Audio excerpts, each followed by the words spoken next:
Did you know there's a way you can make your aloe vera hair oil more potent than it actually is? Yes, I'm going to show you in this video. Hey guys, my name is Lydia. Welcome back to my channel. In this video, we are using aloe vera, like pure aloe vera. We are making pure aloe vera oil from scratch. Yes, this is a very potent hair oil you can use on your hair. You can also use it on your skin as well.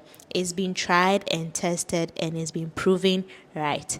So let's get started. First of all, you need your aloe vera plant. If you don't have the plant already available in your backyard or in your neighbor's backyard, you can get some in the mall or something. For me in my country, aloe vera plant is not really sold at the mall. You have to ask a friend to ask a friend or ask a neighbor to ask a neighbor.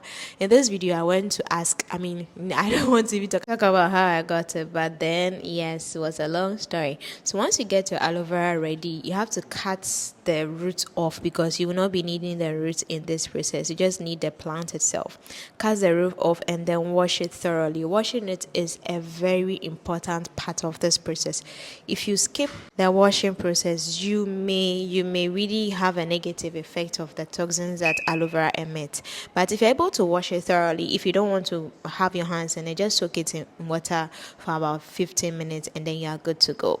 Yes, so now coming to the process, and after you wash everything, you know your aloe vera is well cleaned. If you have time, allow the water to dry. If you don't have time, just go ahead and and cut them into pieces. But if you have time, allow the water on it to dry, or just tap it dry with a napkin or something. That is if you have time. If you don't have time, just chop everything into your blender. We'll be needing a blender in this video. If you don't have a blender, it's not compulsory. I have a video on how you can do this without using a blender, but using a blender makes it more effective. Yes, it makes the aloe vera thing more effective. So once you are done cutting everything into pieces, cut it in accordance to the strength of your blender. For me, I'm using this German Crest Chinese blender. It's able to blend a lot of things, so I can cut it into big chunks. But if your blender is different, you have to cut it into smaller sizes so that it's able to blend easily and also seamless, like it's not going to have any challenges. Now here comes the interesting part. Because it's oil, you need a carrier oil.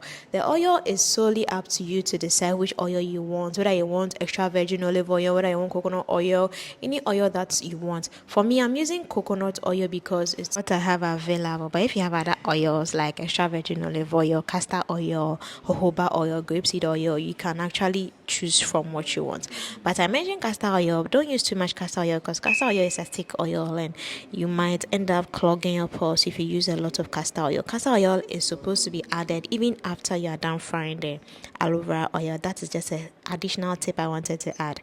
So you notice that I use just a little oil here because I wanted it to be concentrated. If you don't want it to be concentrated, your oil has to be a lot, like it has to be a little bit full into the blender. You notice that I used just a little oil and I was blending it very, very slowly because the oil is not enough. I have to be very tactical during the blending process. Yes, so why am I using aloe vera oil today? Aloe vera on its own is very, very good for hair growth, but then if you add these herbs I'm about to add, if you add cloves and rosemary, you are able to enjoy the benefits of it.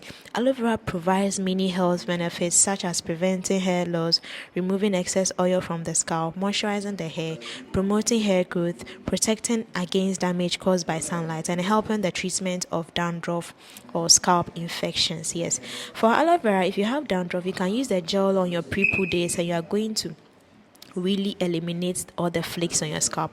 And I'm emphasizing on consistency. You have to be consistent with the treatment.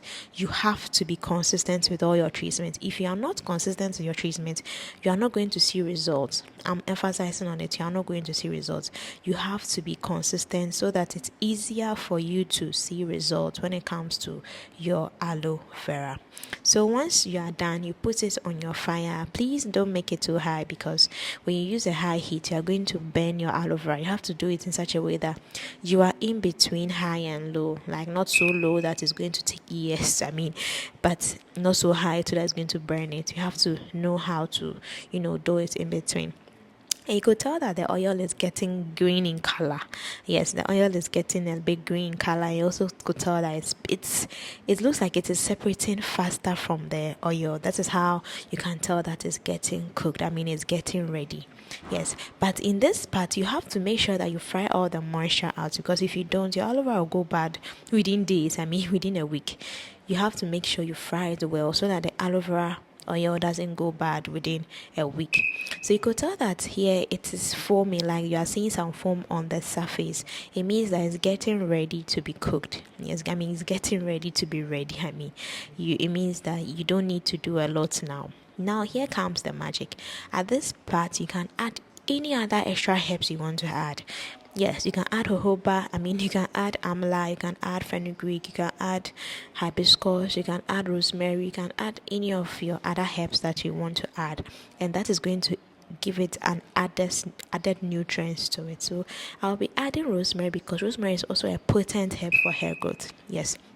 You can add any herbs of your choice, preferably in their powder form, because powder forms are able to be very effective faster than when they are not in their powder form. Yes. So when you add any of your herbs, add it at the point that the aloe vera is almost getting ready, so that you don't have to burn your herbs as well, like when your aloe vera is almost getting ready, because the aloe vera is something that wasn't cooked at all and you wanted to cook it. So after you know that it is well cooked, then you add it. You could tell that I keep stirring this thing because I don't want it to get burned. Like, I don't want all the work I have done to go in vain, I mean, to go waste. So I have to keep stirring it so that it doesn't stick at the bottom and also it doesn't get burned. Guys, you can use this treatment on your scalp. You can use it every day depending on your scalp porosity, depending on your hair porosity. If your hair is highly porous, you can use this every day. If you have a low porous hair, you can use it 3 times in a week. You are going to be impressed at the results that you see so far. Don't get annoyed at me constantly stirring this thing. I'm trying to remind you that you always have to stir your aloe vera when it's on fire before it burns or something. Yes. And then when you realize that aloe vera is well fried, you can tell the difference. If you decide to just go back and then see a difference, you could tell that this is well fried than the previous one. So now that it's well fried, we added our rosemary. This is the additional herbs that we are adding. It is so optional. You don't have to add it if you don't want to. I also added some cloves as well for added benefit. Guys, this is how I make my extra virgin aloe vera oil with some other extra herbs for additional benefits. Let me know if there's something you'll be making yourself at home. For this point, you tell that it is cooked, ready to be used. Like, you have to strain it now because your aloe vera, improved aloe vera oil, is ready to be used. So strain it as you see me doing this video and allow it to cool down before you transfer it into any container that you want. This is the easiest way you can make aloe vera oil at home, and you can use it for as long as you want. I mean, if you're using it consistently, making a batch like this should last you, I mean, it shouldn't go bad within 4 to 5 months because you have fried it very well. Guys, let me know what you think about this video, and let me know in the comment section if you have any questions, any suggestions, any points.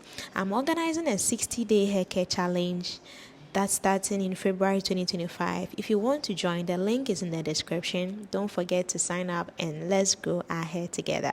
Thank you so much for watching to this point. I'm hoping that you learned something and you'll be trying this yourself. Bye.